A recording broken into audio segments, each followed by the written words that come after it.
Okay, so I'm recording this literally a few minutes after I finished recording my review for The Amazing Spider-Man 1.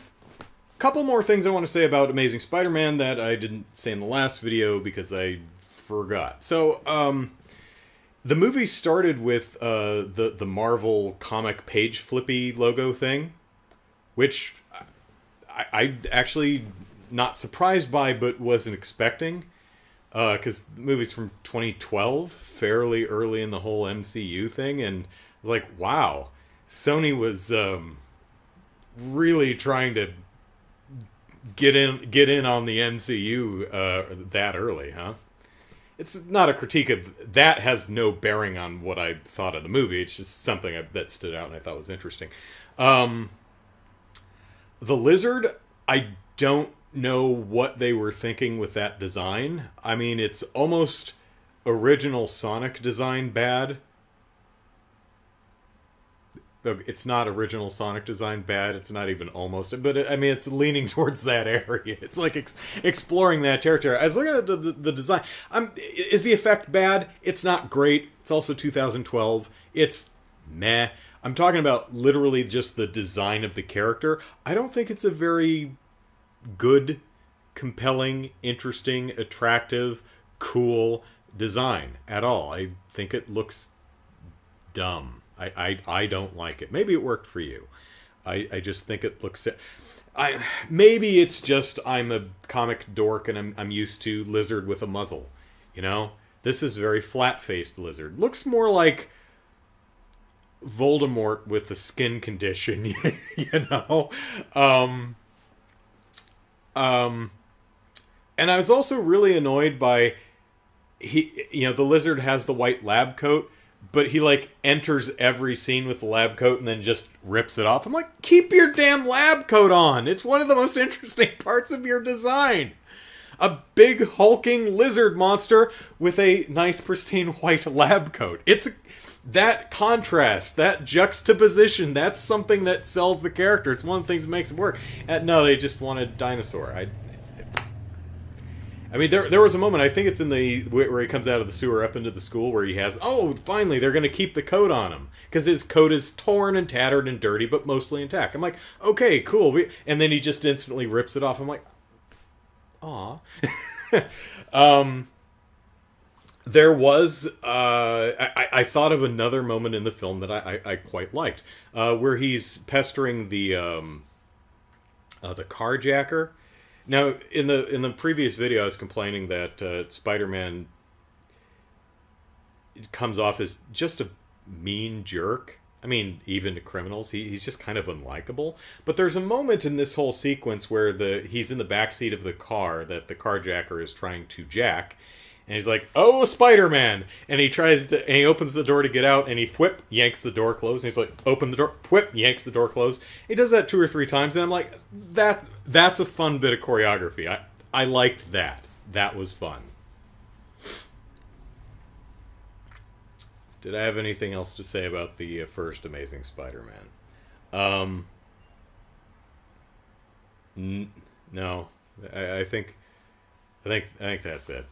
So, The Amazing Spider-Man 2.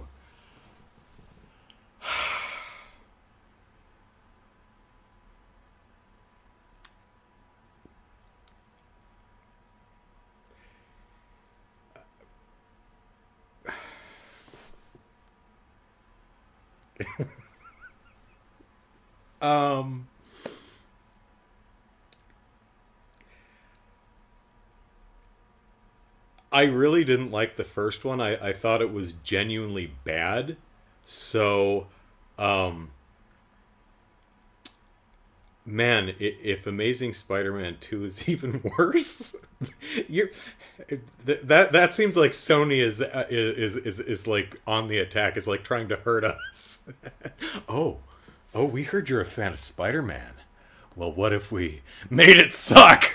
You know, it's like, I'm actually, oh god, this is a dumb project because I didn't watch, for those of you who don't know, I made a list of about 24 superhero movies from the last 20 years that I haven't seen.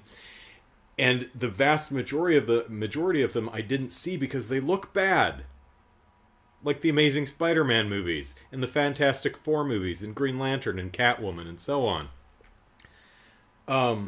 I'm hoping to stumble across a diamond in the rough. Will The Amazing Spider-Man 2 be that movie? Golly, I hope so. No! No, movie! No! No! That is not how you movie! Movie, do you not know how to movie? Have you ever seen movies movie? That is not how you movie! Oh my god! Did you make 2 movies and then chop the ending off of the second movie and attach it to the first? Because this is not this movie's ending. What are you doing? What are you doing? Ah! Okay. So, spoilers. The movie ends with, Spider-Man finally realizing that the city needs him and that he's a symbol of hope, and he brings that hope to other people. And it was Gwen Stacy, through her sacrifice and her words, that made him realize that he can't just be a selfish nerf-nagel, and he needs to step up and be Spider-Man for everyone who needs him. He needs to bring hope to the people of New York. Step up, Spidey, and be Spidey, Spidey. Thank you, Gwen. Thank you for getting Spider-Man to be Spider-Man by dying. Here's the problem, though. Spider-Man stopped being Spider-Man because Gwen Stacy died, and he was very sad. The movie is not about Spider-Man not wanting to be Spider-Man, or not being Spider-Man, or not being sure if he should be Spider-Man. No, he's Spider-Man throughout the entire movie, being Spider-Man, doing Spidey-like things. And then Gwen Stacy dies in the climax, and he has a sad, and, okay, that's mean. He's rightfully sad. You know, Gwen Stacy's a nice person, and she deserved better. But he hangs up his tights, and then he listens to her graduation speech, which we saw from the beginning of the movie on a thumb drive that I don't think was ever established. But, I mean, at some point someone gave him a thumb drive with her graduation speech that he missed out because he was busy with spider shenanigans. Whatever, not totally bothered by that. And he listens to her speech. He's like, I should be Spider-Man again. And the movie ends on a triumphant note where Spider-Man finally bees Spider-Man, except that's not the movie.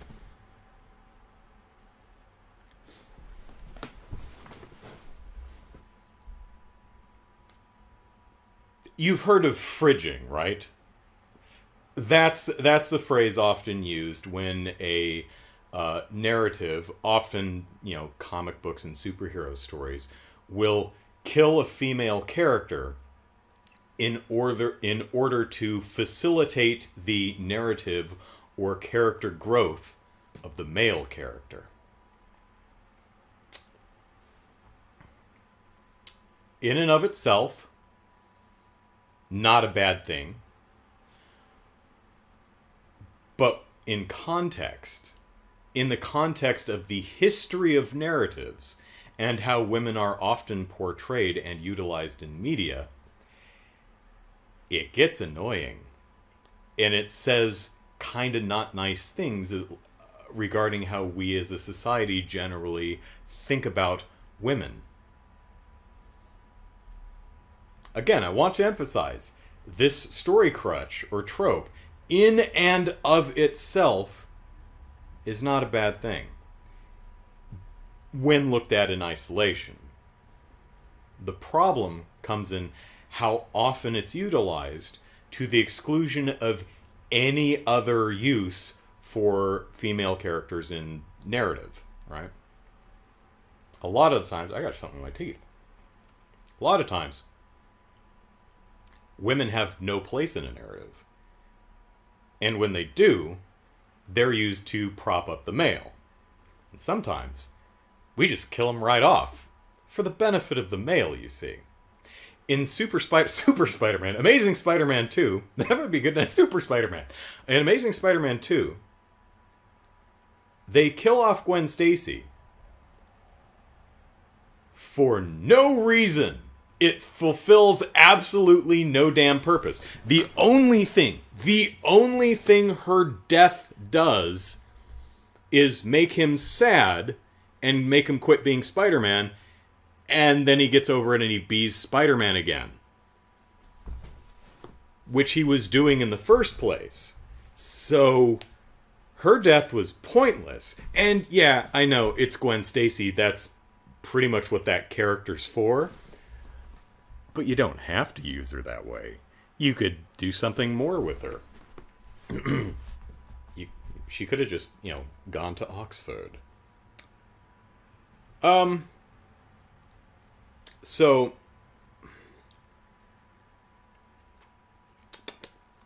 excuse me for a moment. All right, I've had a good floss. I didn't find any chunks of anything, but feels better. All right, what were we talking about? The Amazing Spider-Man 2. Oh, so Spider-Man's parents, I'm sorry, his father, because again, we don't really care about the mom. Only really care about the dad. Oh, she was there. No one really cares, though. He never asks about his mother. Same thing in the first movie. He only ever asked about his dad. I guess mom was just a big old drag.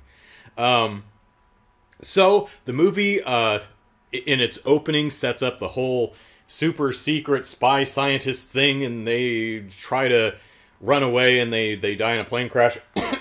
And then he finds their secret lab, and the secret to the Parkers, or, again, his dad. I guess mom was there at some point. And you know what it amounts to? You know what it amounts to? Absolutely nothing! It's completely pointless!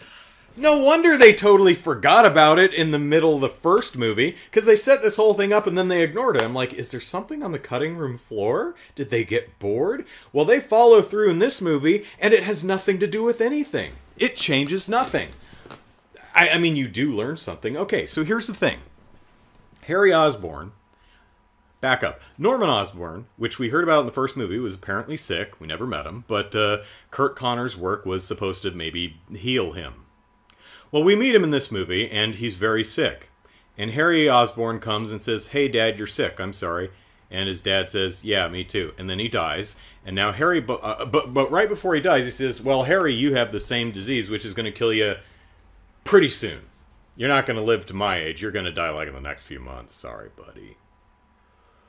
So, Harry and Peter are friends. We didn't know this, but that's okay. We didn't set it up in the first movie. Yeah, I've been away. We're still big buddies. So what he says is, okay, I need Spider-Man's blood to cure myself. And Spider-Man says, "Well, I don't know. I mean, that kind of stuff turned Kurt Connors into a lizard, and it might kill you or do even worse things."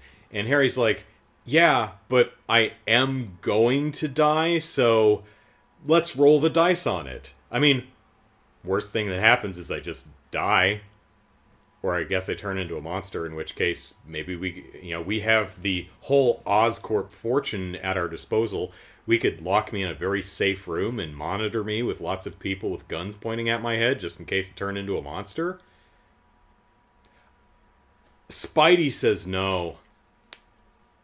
Harry's kind of mad, but it's okay because they have the spider venom that turned Spider-Man into Spider-Man in the first place, so he just injects himself with that and it turns him into the Green Goblin. Okay, so what do we learn from Peter's parents? Well, we learned that the Spider-Man, the spider venom that he was developing, his father did secret research that made the spiders that made Peter Parker Spider-Man. this is a little all too close-knit for me. You know, it feels more like... The charming thing about Peter Parker Spider-Man is the great power randomly thrust upon some dorky high school kid. Where in this case, it's my super scientist secret spy, well, mom was there, but father, made a spider venom. And I went to school with my girlfriend, who's an intern at Oscorp, who is owned by the father of my best friend, who we'll meet in the second movie, because we didn't cast him yet. And the spiders were made by my father, and I snuck in to learn about my father, and I got bitten by the spider that my father made. It's, you know, I mean, it's all connected, and that's fine, I guess, but it does come off as a little silly to me, but it's a comic book, whatever. Now, the problem I have is what we learn is that because Dwayne Parker, whatever his dad's name is, used his own DNA in the spider venom stuff, so it will only work with someone of his genetic line. So that's all we learn. If Spider-Man had given a Green Goblin his blood, he would have just turned into Green Goblin, I guess. So it didn't matter. I'm glad we spent so much time on that side plot. That really added a lot. I still don't like Peter Parker. He's just kind of an asshole. So one of the big conflicts in this film is not the, oh, I'm late to everything because I'm Spider-Man. She knows he's Spider-Man. She knows why he's late. It's annoying, sure, but it's understandable. No, the problem here is he's still... He promised her dad, who died in the last film, that he'd stay away from her, and then ended the last film going, I was just saying that because he was dying. But now he's still feeling bad about that, and he's seeing Ghost of Dennis Leary, Captain Stacy, everywhere, and he keeps pissing and moaning and whining and blubber-facing at her. Oh, I don't know if I should be around you. Oh, woe is me. Life is so hard. So she breaks up with him. Good, because, again, other than being good-looking, I don't know why you like this guy. He's not very nice. He's not reliable. He's actually, again, not nice. He's genuinely rude to her. They get back together, and then well, kind of. They try to, he's also stalking her, which, again, movie makers, that shit is creepy. It's not sweet. It's not charming. It's not romantic. When dudes follow women around, it's creepy. Stop it. It does not endear us to the protagonist. Don't do that. Don't stalk people. Anyway. But she's like, hey, I got a job at Oxford, so I'm moving. Oh, woe is me, you're leaving me, it's all about me, because it's the Amazing Spider-Man, not the Amazing Gwen. Although there is Amazing Spider-Gwen, it could be, except she's dead now. But, you know, that doesn't stop a lot of comic characters. But at the very least, although he does piss and moan about this for the entire movie, and yeah, it's sad when your loved one moves away, you know, when a relationship doesn't work out. It's sad. I get it, dude. Grow up. You're 30. I'm sorry. You're 18. But at the very least, he does pull his head out of his ass by the end of the movie and say, Gwen... And he doesn't say, Gwen, stay with me, I love you. No, he's like... kind of presumptuously says, I'll just go with you. Maybe ask, but at least your head's not up your ass. That's kind of the right idea. You know, maybe ask if that's okay. It's like, we're not on different paths. I'd like to be on your path. I can fight crime overseas. They've got crime there.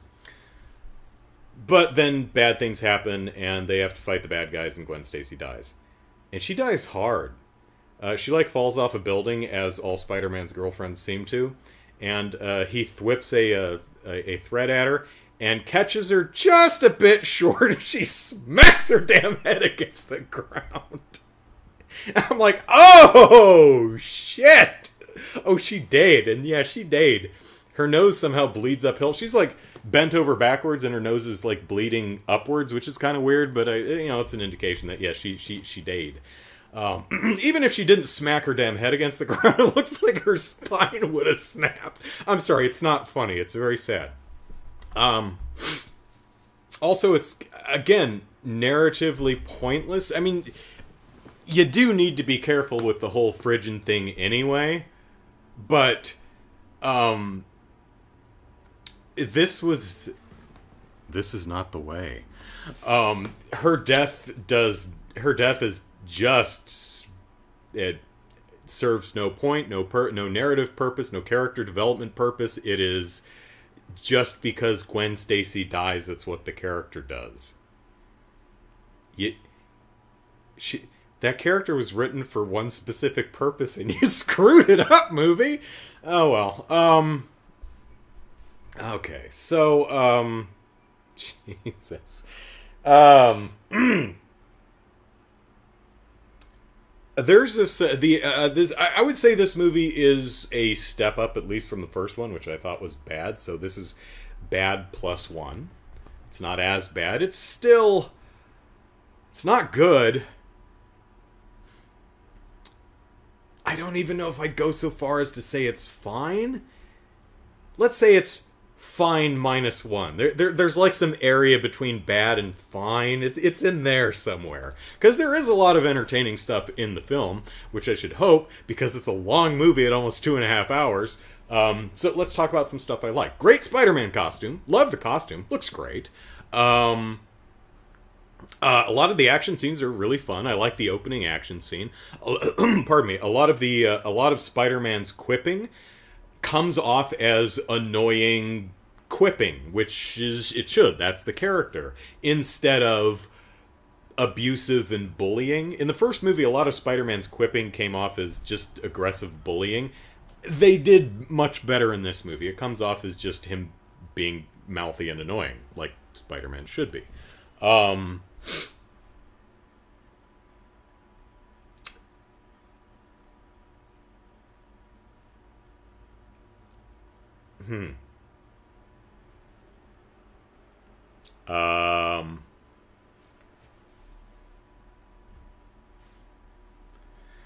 The actors are still good.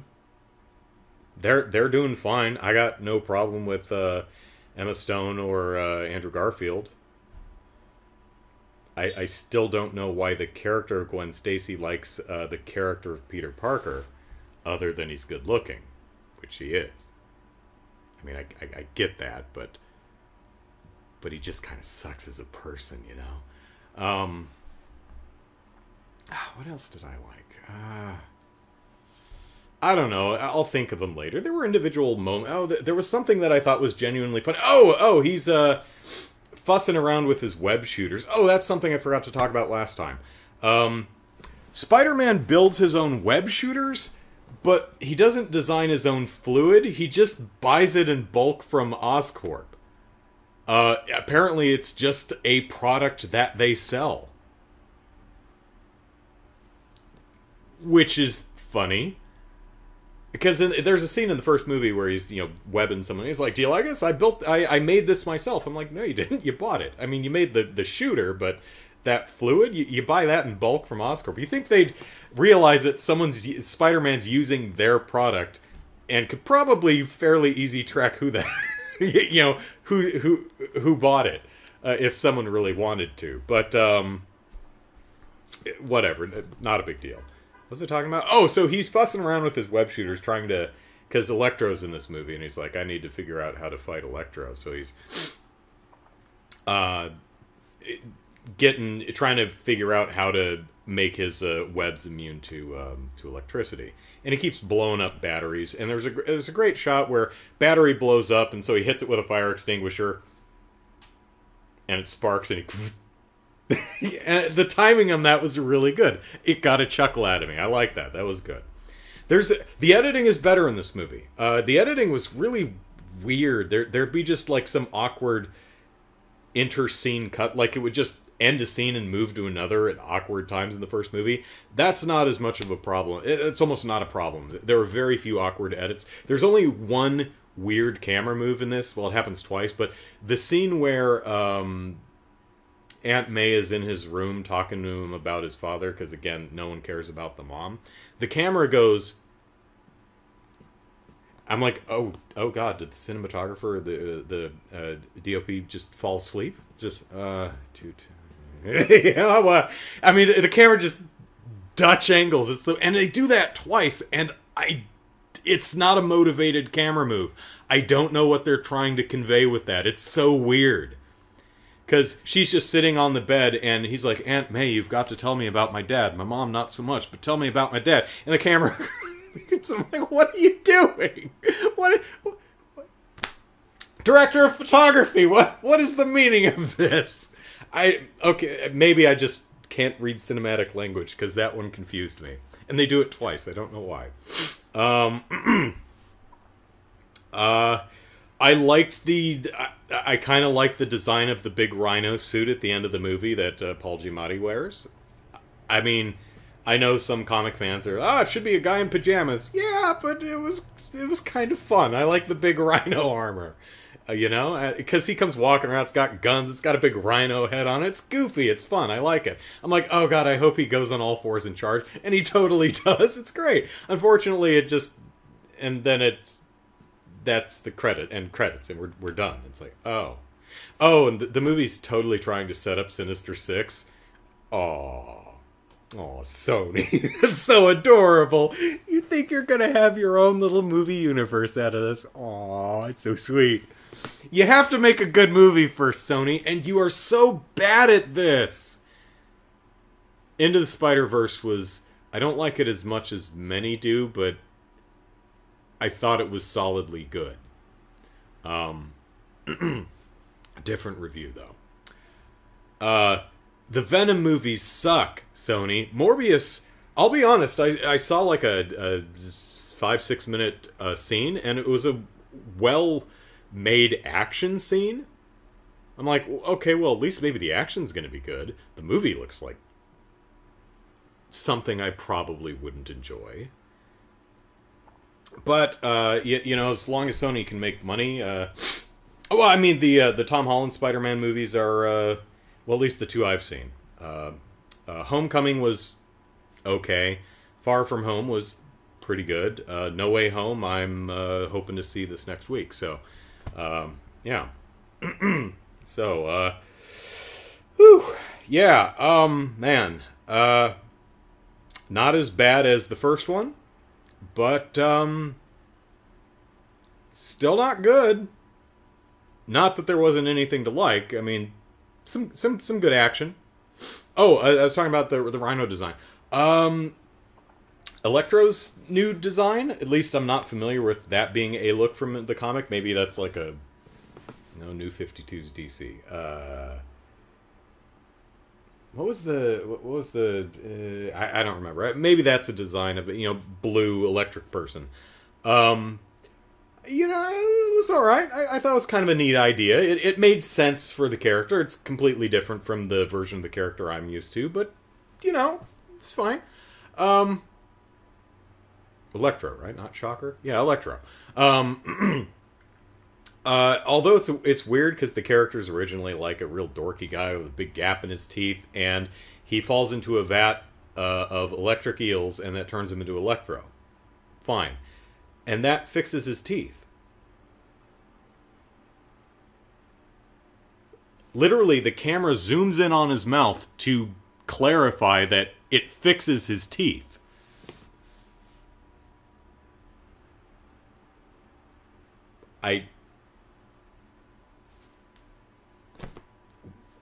Odd choice to me. So, the Sam Raimi movie back in 2000... 2001, 2001, something like that. 2001 or 2. The Green Goblin. Yeah, I thought the costume was dumb. Looked stupid. This Green Goblin looks really dumb, too. I'm assuming Green Goblin is in No Way Home. I imagine they're probably just going to use the outfit, the general look from the Raimi Spider-Man movie, which, you know, fine. But stop making the Green Goblin look bad. I assume... I've actually seen, like, some old makeup tests done for the original movie, and I was like, oh, that looks super awesome! Just do that! Or at least put him in a purple cloak? Gosh darn it! Because he looks silly. Yeah, now it's just, he's just Monster Face. Instead of Monster Mask, he's Monster Face. He's got kind of a green tint to his skin, and his hair's all... looks like he stuck his tongue in a light socket. It's just kind of dumb. This movie is... the broad strokes of the narrative of this film are much better in that it makes logical narrative sense in its progression. It's just not very well done. Like, I get what they're going for. It's just a little weak in execution. Oh, and good God, Gwen Stacy's eulogy. I'm sorry, her graduation speech. You may as well have just hung a sign around her neck that says, I die in this movie. You may as well have called the movie The Amazing Dead Gwen. Or The Amazing Spider-Man 2. Gwen Stacy dies. Because, I mean, oh my God. Subtlety movie? Come on. I mean, she's doing her graduation speech, and she's like, hi, everybody. I love you all and your wonderful parts of my life. And, you know, we're only with each other for a short time, but it always comes to an end. But you shouldn't be sad about that, because even though we're gone, we will remember the good times that we had and will be a beacon of hope for future generations. I'm like, oh no, she's totally dead. I mean, that's like the whole horror movie, I'll be right back. You know, movie, subtlety. Come on now. I mean, even if I didn't know the character of Gwen Stacy, or I didn't already know going in she was going to die, everyone who watches this movie go, oh, shit, she's dead. She definitely... That's the most telegraphed I'm going to die I've seen in a while. So, yeah, this is a bad idea for a series of YouTube videos, watching the superhero movies that I didn't see because they look terrible, because so far, they're not good. I've only seen the 2 Amazing Spider-Man movies, and neither are good. I made a good choice in skipping them the first time around, because they're both very not good. And that makes me sad, because I like Spider-Man. Oh well. Hopefully No Way Home will be spiffy.